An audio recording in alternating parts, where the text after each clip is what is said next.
Hello, Antonia Rolls here. This is another of my short videos on the aftermath of losing people to suicide, addiction deaths, overdoses, really difficult deaths, and the aftermath where we are walking a very bleak landscape, coming to terms with what has happened. So I'm very keen on talking about the light and the dark, because it's a given that what's happened to us is dark.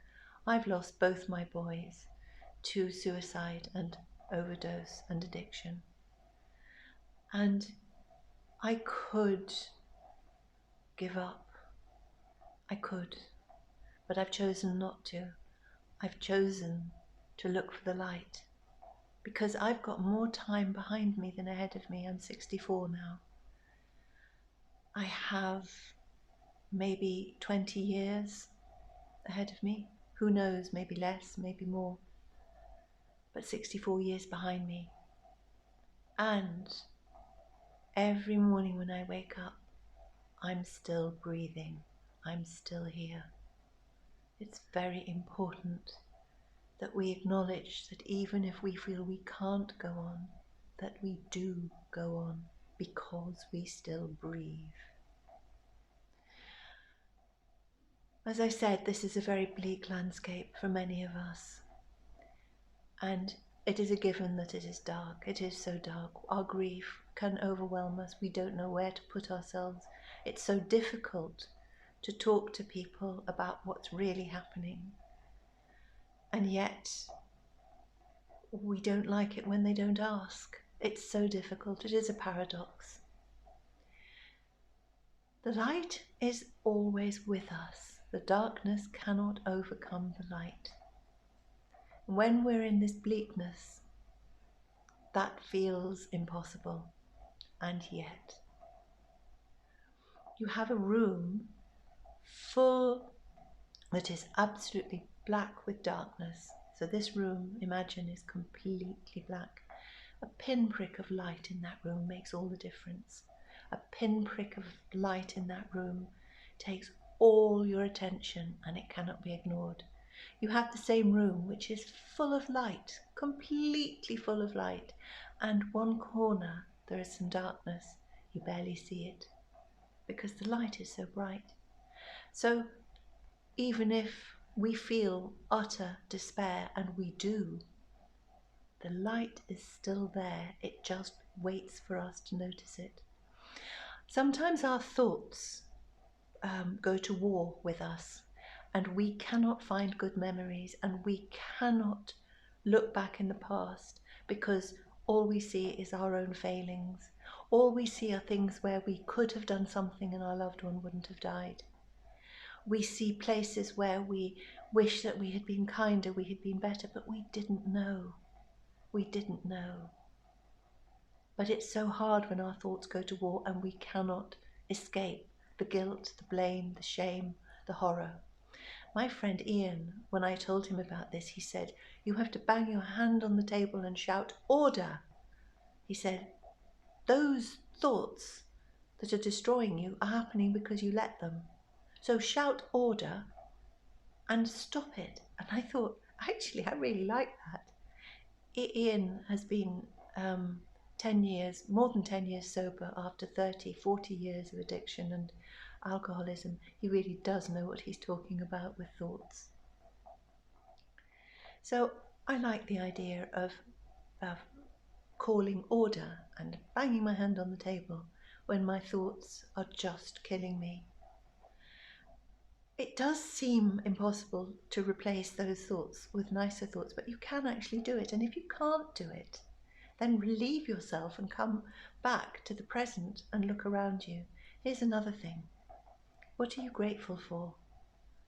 If you laugh at that and think nothing, think again. Are you grateful? Well, I don't know what you're grateful for, but here's something that I could do. I could say right now, I'm grateful for my daughter. I'm grateful for my grandchildren. I am grateful that I'm still breathing. I'm very grateful that I had my boys in my life and for the lessons they taught me. I am also grateful for the peace that I have now. I have what I call a chasm of freedom opening up before me. I am no longer terrified of the phone ringing and someone knocking at the door. I have no dysfunctional relationships with anybody. I'm not frightened day and night of the pain that my boys are going through.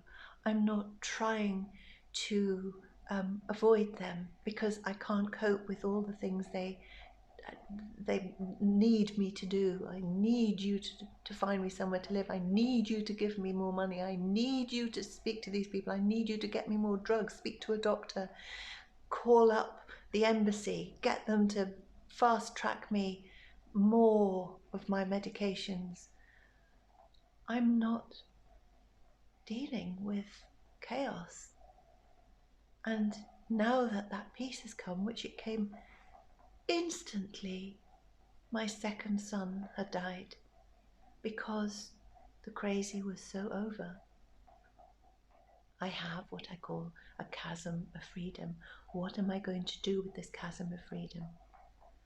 Well, I guess the first thing is not to be afraid of it. It doesn't mean anything. It doesn't mean I'm good or bad. It is a fact. It is there. I have a chasm of freedom.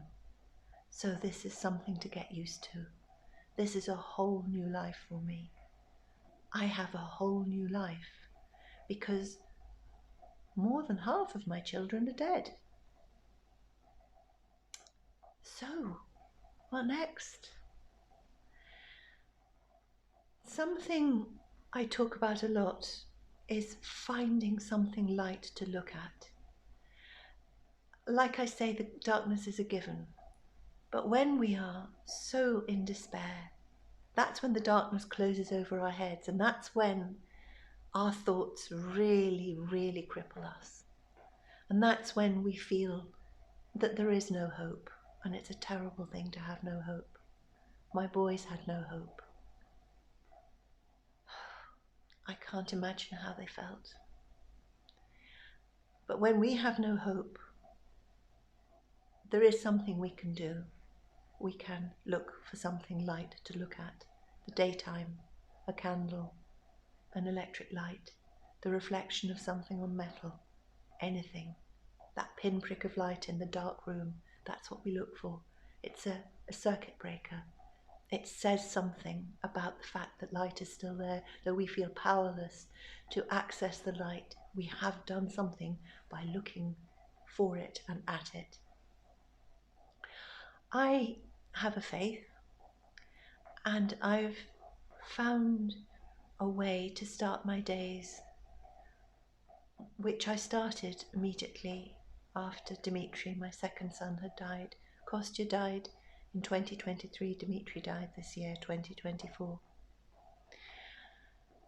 I get up at about 4:30 in the morning before the dawn, and I light a candle. I put blankets around myself and make myself comfortable. I put on Gregorian chants on my phone very softly, and I meditate. And when I say I meditate, I kind of spend 20 minutes, which I time on my app, trying to do something in my head. Usually it's a jumble, but sometimes I get a breakthrough. Sometimes I find utter peace. Sometimes I just find that I can breathe. After that, I say a rosary. I'm Catholic, and a rosary is what Catholic people say. It's a series of prayers on beads. You've probably seen it. It's beads that go around here with a little bit of beads down here and a cross at the end. And I say a rosary. When I've done that, I make a pot of tea, I go on YouTube and I doom scroll. So, actually I want to finish with something my friend wrote to me. She has lost her beautiful son, James, and this is an example of the light. She says, actually, I had 5 minutes of quiet on my own, and I sat in the kitchen as the sun shone its rays through the windows, breaking through the seemingly endless grey, and I felt as though I let something go. Not sure how to explain, but I think you might understand. Hope you find some light in your day. Well, I hope that you find some light in your day. God bless, and love to you. More soon.